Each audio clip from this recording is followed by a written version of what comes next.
Clínica Los Carreras, parte de Red Interclínica, es la clínica más compleja y con mayor resolutividad en la región.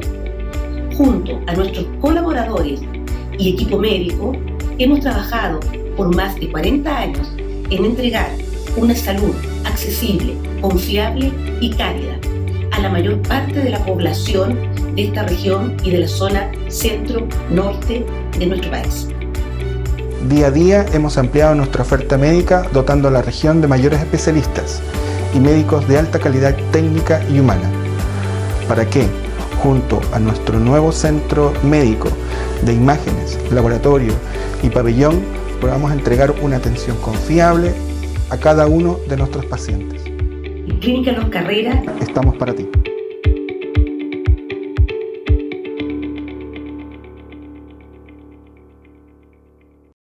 Abrimos un nuevo programa de Fútbol Local aquí en Quinta Visión Televisión. Como siempre, creo que es lo primero agradecer, ya lo haremos con nuestros invitados de la edición de hoy, a ustedes, que son las y los que nos prefieren, las que buscan nuestros contenidos y no solo están a través de los distintos canales o frecuencias acá en la región de Valparaíso, mediante nuestro cable operador BTR, sino que pueden reproducir nuestros contenidos en cualquiera de las redes sociales. Así que, pero les recomiendo, tanto para Tu Voz Local como para la edición de noticias, en el momento en que estamos en estreno, cuando hacemos mención a Tu Voz Local, TVL, 19:30, de lunes a viernes, la edición de noticias, 20 horas. Usted va a YouTube y ahí estamos, entonces nos busca claramente como Quinta Visión Televisión, Tu Voz Local o la edición de noticias. Dicho aquello, y volviendo a reiterar nuestro agradecimiento, permítanme adelantarles así, en breve, en síntesis, de qué vamos a conversar hoy.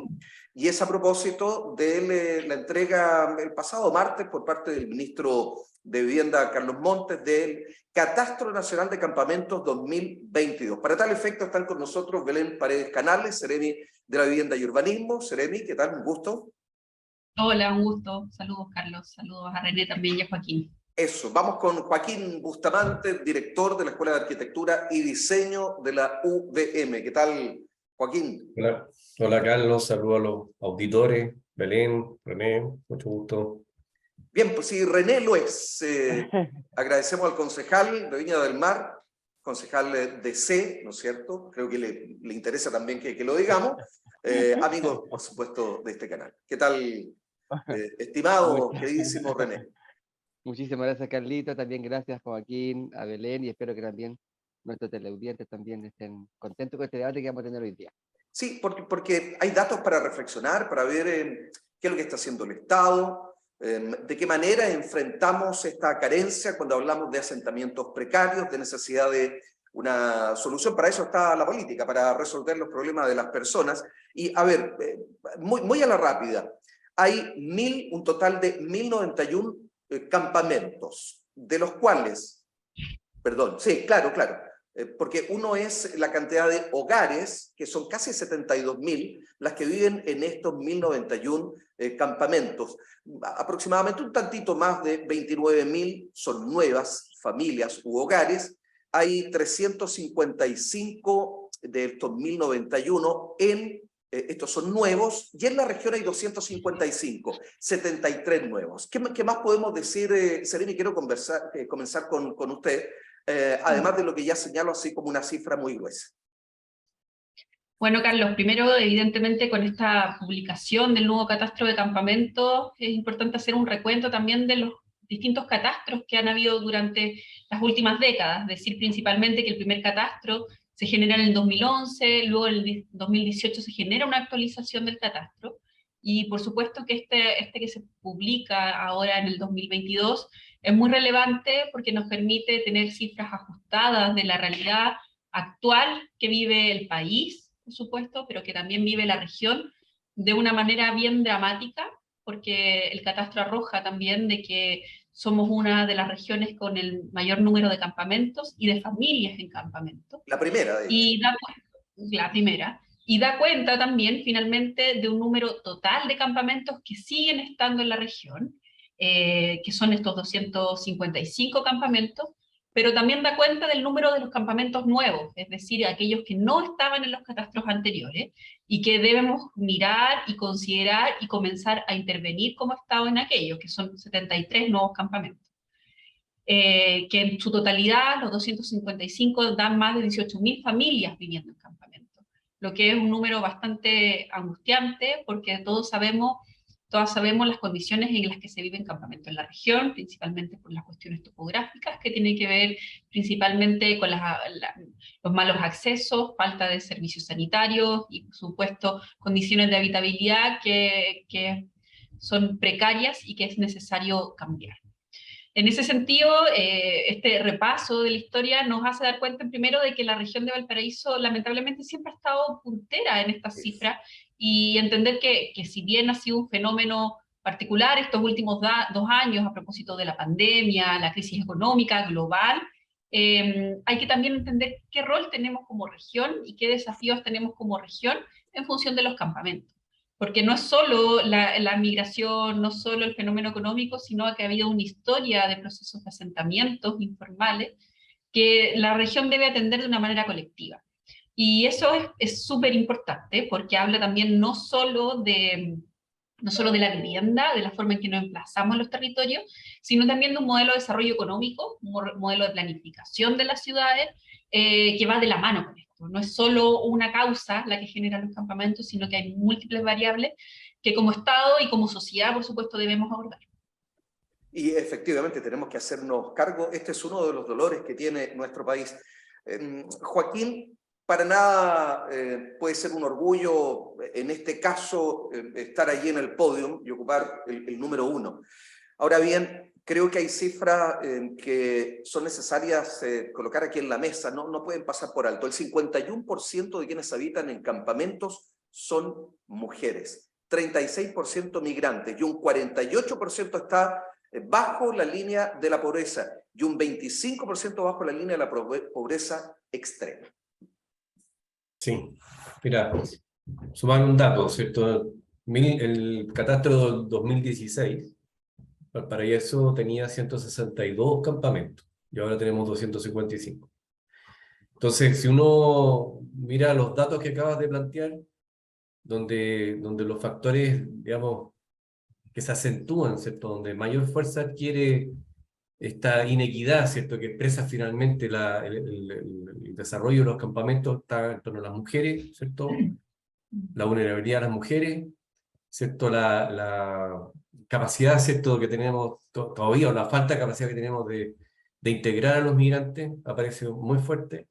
Y otro tema que no es menor, y yo diría que tiene que ver con la precariedad del empleo, ¿cierto? En general, el empleo informal es un tema que está pegando muy fuerte, y que, porque los estudios de campamento de alguna manera han entregado también luces sobre cuál es la decisión que toman las personas para irse a un campamento. Normalmente tiene que ver con reemplazo de gastos, ¿cierto? En vez de un arriendo, ¿cierto?, voy al campamento, en vez de esto, entonces, ahí hay un tema que es preocupante, dado además de que cuando Valparaíso es parte de las áreas metropolitanas más significativas del país. Nosotros tenemos más campamentos que Santiago. La pregunta es si tenemos nosotros como región un desarrollo económico, o nuestra proyección económica, ¿cierto?, permitiría incorporar a toda esta familia y ayudar a que salgan, ¿cierto?, de esa línea de la pobreza y tengan otras nuevas oportunidades. Porque luego está el tema, ¿cierto?, de dotar de infraestructura de barrio, etcétera, equipamiento, servicios. Y ahí hay algo que yo creo que desgraciadamente es interesante observar, y es que los nuevos campamentos entre el 2019 y el 2021 se han ubicado en torno, por ejemplo, al Troncal Sur, en torno a barrios que ya tienen una dotación de equipamiento importante. Entonces, claramente los campamentos están surgiendo cerca de las conexiones con las oportunidades de trabajo, o con las oportunidades que entrega la ciudad, pero reemplazando las condiciones formales, ¿cierto?, de habitación. Ya sea porque no existen, ya sea porque no me alcanza para pagar el arriendo, o no tengo para optar al cierto subsidio, etcétera, etcétera. Entonces ahí hay un tema sí encuentro que es delicado, ¿cierto? Porque se profundiza el tema de los campamentos, pero al mismo tiempo se complejiza el fenómeno, creo yo. Y eso creo que es lo que uno ve detrás de los datos, que es preocupante. Fenómeno complejo, me quedo con aquello, Joaquín, para plantearle a René como concejal. En el gobierno local se percibe la realidad, perdón, no quiero decir porque me consta, doy fe de el camino que recorre la Seremi de Vivienda por la región, no solo en Viña del Mar, pero considerando que Viña del Mar también, si desagregamos, tiene un número importantísimo de asentamientos precarios, entonces decir que la respuesta también es multisectorial. René. Así es, yo creo que tenemos una debilidad institucional para responder al tema de la vivienda.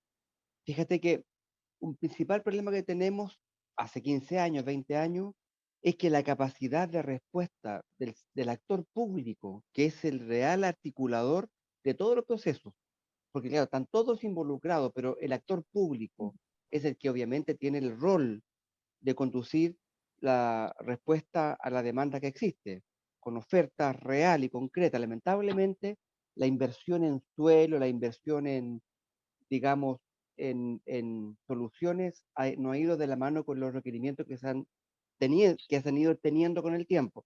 Pero además, hay algo que es re complicado, que es que hemos instalado como sistema público de vivienda el tema de los comités de vivienda. Hay un sistema de postulación a la vivienda social.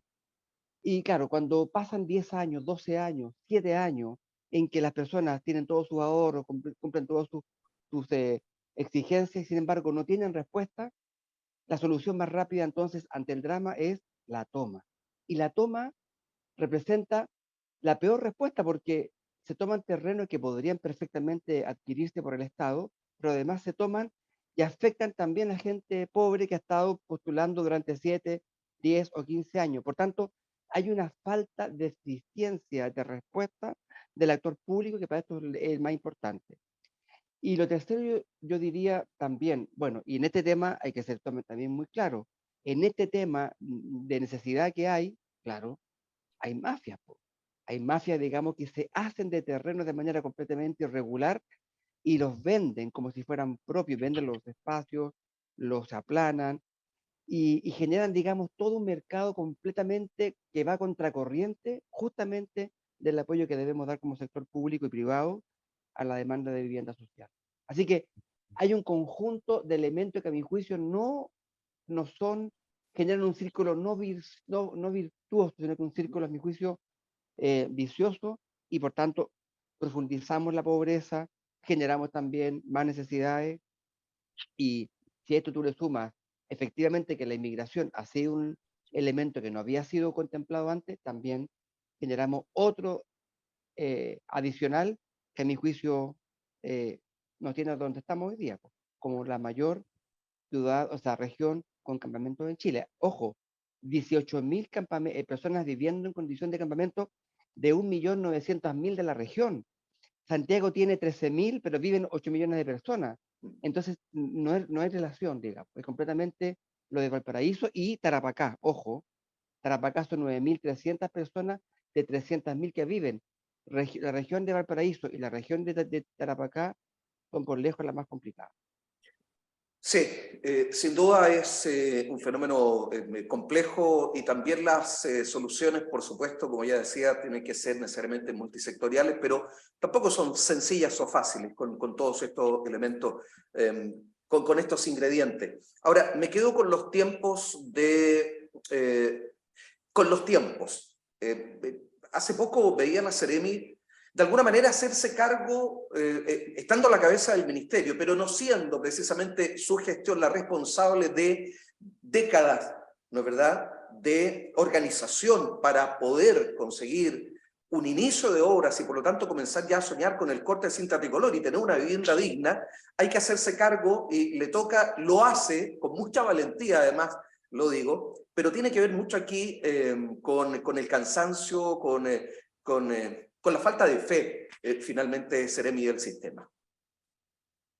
Sí, bueno, por supuesto, mira, Este catastro nos permite dos cosas. En primera instancia, tener una radiografía muy acuciosa de cómo se componen las familias que hoy están habitando en campamentos, y por supuesto que todas las políticas, decisiones, programas que llevemos de intervención sean acorde también a esas necesidades finalmente, para que todas las gestiones que hagamos tengan un sentido propio en el territorio. Y lo otro tiene que ver con cómo respondemos a este mundo. Y tenemos que responder cómo estamos respondiendo como Estado y como gobierno. Así como tú lo planteas, Carlos, evidentemente yo en los 8 meses de gestión me tengo que hacer cargo, por supuesto, de un proceso histórico del ministerio, y así lo asumimos. No hacemos una nueva historia, sino que tenemos que continuar y atendiendo a toda aquella historia que tienen los comités de viviendas, que es bastante dolorosa. Pero ¿cómo respondemos es la pregunta? ¿Cómo respondemos es lo que tiene que marcar el cambio?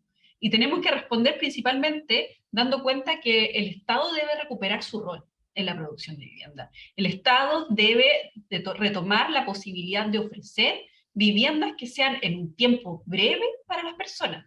Porque ¿qué es lo que ocurre? Pasan 5, 10, 15 años que son tiempos insostenibles para las condiciones económicas, laborales, familiares de las personas. Por lo tanto, evidentemente, la opción alternativa e irregular va a superar a lo que ofrece el Estado en esta temporalidad. Entonces, recuperar el rol es fundamental, no solo en la cantidad de producción de vivienda, que es lo que estamos apuntando en reducir el déficit, sino en la gestión, en los tiempos de producción de la vivienda. Por eso que nosotros lo planteamos desde el marco del plan de emergencia habitacional. Reconocemos este número, viene a corroborar de que estamos en una emergencia habitacional, que estamos en bandera roja. Estamos en bandera roja como ministerio, y por lo tanto tenemos que hacer una arremetida total, que va por supuesto en una meta de más de 31.000 viviendas que tenemos que generar en 4 años, pero también que dentro de esta meta permita diversificar las opciones de vivienda para acortar los plazos y trabajar, por supuesto, también con familias en campamentos, que esperamos abordar más de 3.526 familias a propósito del plan de emergencia habitacional, que sabemos que es un número que puede ser no el total, pero por supuesto tiene que ser significativo y generar precedentes para lo que tenemos que continuar como Estado y como gobierno.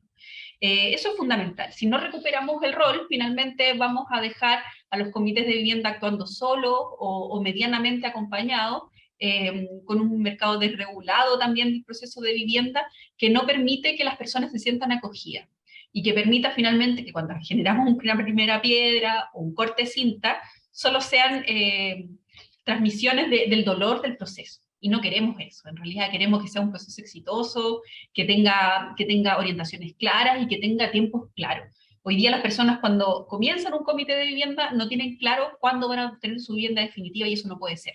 Y es por eso que debemos sentar las bases como plan de emergencia habitacional de la temporalidad de la obtención de la vivienda. Y también la diversificación de posibilidades.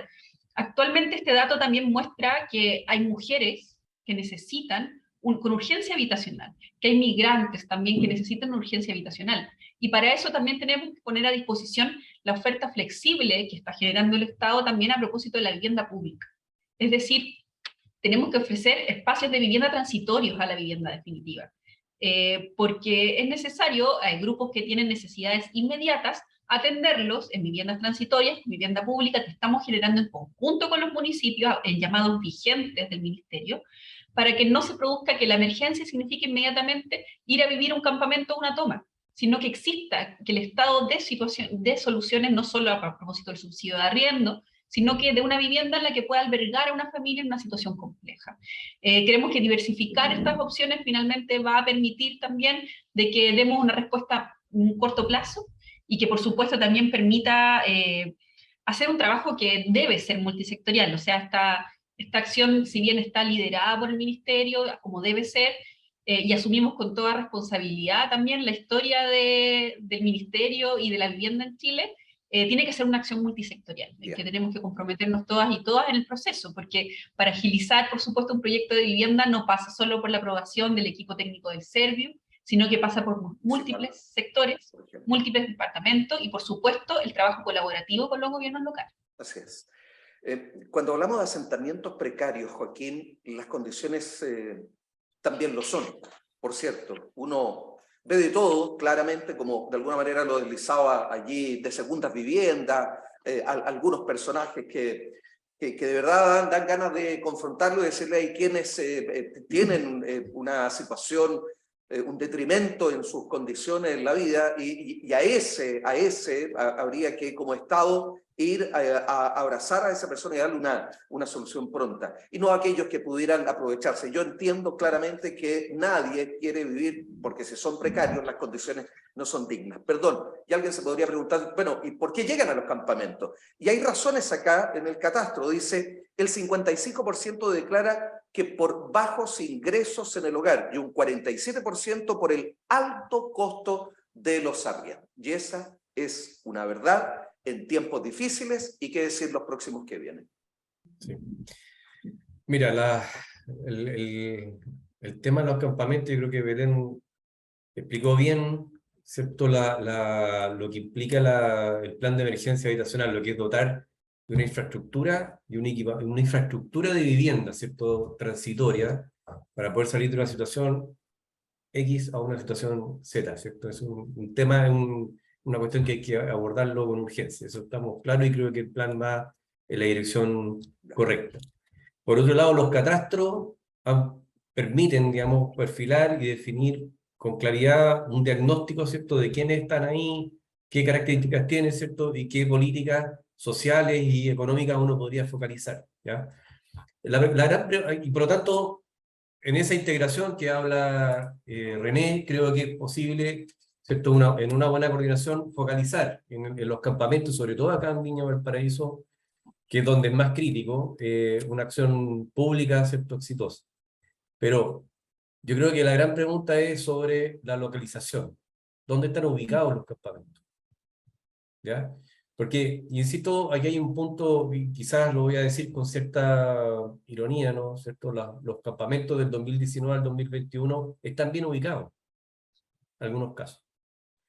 Entonces, ¿qué es lo que habla? ¿De qué es lo que habla eso, cierto? De una población que está reemplazando ingresos, ¿cierto? Y está buscando una mejor localización para tener mejores oportunidades de trabajo, de educación, de salud, etcétera, etcétera. De hecho, muchos campamentos se ubican en el corazón de barrios más tradicionales como Miraflores Alto, literalmente cerca de liceos, de colegios públicos, ¿cierto?, que ya tienen una cierta consolidación. Entonces, Perdona que eso te ya no interrumpa, entra. Joaquín, perdona que te interrumpa. 30 Sí. segundos para poder darle el último minuto y medio a René. Gracias. No, perdona, por favor, termina la idea en 30 segundos. Perfecto. Gracias. Entonces, ¿qué es lo que creo yo? Que hay que dar un salto. Hoy en día se trabaja mucho con microerradicaciones. Yo creo que hay que dar un salto a trabajar con quizás radicaciones o proyectos de mayor escala que permita, con esta idea de la vivienda transitoria, ¿cierto?, bien ubicado, permita pasar de un estado a otro estado, ¿cierto?, maximizando lo que ofrece el área metropolitana de Viña Valparaíso, que son mejores oportunidades de trabajo, salud, educación, etc. Muy bien. Eso sería una estrategia, creo yo, conclusiva. Ayúdanos a cerrar, por favor, René, el programa. Un minuto y medio. Si tú te fijas, Carlos, lo que pasó, lo que dice el informe, casi la mitad tiene que ver con personas que dicen que los arriendos son caros. Sí. No es que no puedan pagar arriendos, es que son caros. Quiere decir que si el mercado inmobiliario fuera un mercado más regulado, un poco más regulado, más solidario, además tendríamos quizás la mitad de las personas no viviendo en campamentos, y dejaríamos solamente a aquellas personas que están realmente con problemas económicos allí. Y por tanto, la capacidad del Estado sería mayor. Lo segundo, yo creo que tenemos un problema con lo que decía Joaquín recién, el tema de los espacios. Los campamentos hoy día se están ubicando en espacios urbanos muy bien ubicados, y eso, ¿qué pasa? Imposibilita que el actor que los comités de vivienda, que son la opción que tiene el sector público para construir vivienda, no tenga opción, porque claro, el terreno o va a estar muy lejos, o finalmente no va a haber terreno, como pasa por ejemplo en Viña del Mar, que es re complicado. Inclusive en la retoma, estamos listos con un proyecto, con un terreno para un proyecto, para un comité que ha estado 10 años, y se lo toman, a sabiendas que es para gente de comité. Entonces, tenemos un problema que también es más amplio. Yo espero que lo que dice Belén, ojalá que se cumpla estas 30.000 viviendas, ojalá que se cumpla lo que dice el presidente de 260.000 en 4 años a nivel nacional. Yo, créanme, como estamos en el camino que estamos, yo ojalá me equivoque, pero si no nos apuramos, no vamos a cumplir esos objetivos. Es verdad. Qué lástima que algunos llegan al final y se colocan primero en la fila. Bueno, quiero agradecer a Belén Paredes, Seremi de Vivienda y Urbanismo, a Joaquín Bustamante, director de la Escuela de Arquitectura y Diseño de la UVM, y por supuesto a René Luez, concejal de la ciudad de Viña del Mar. Gracias por habernos acompañado hoy día en Fútbol Local.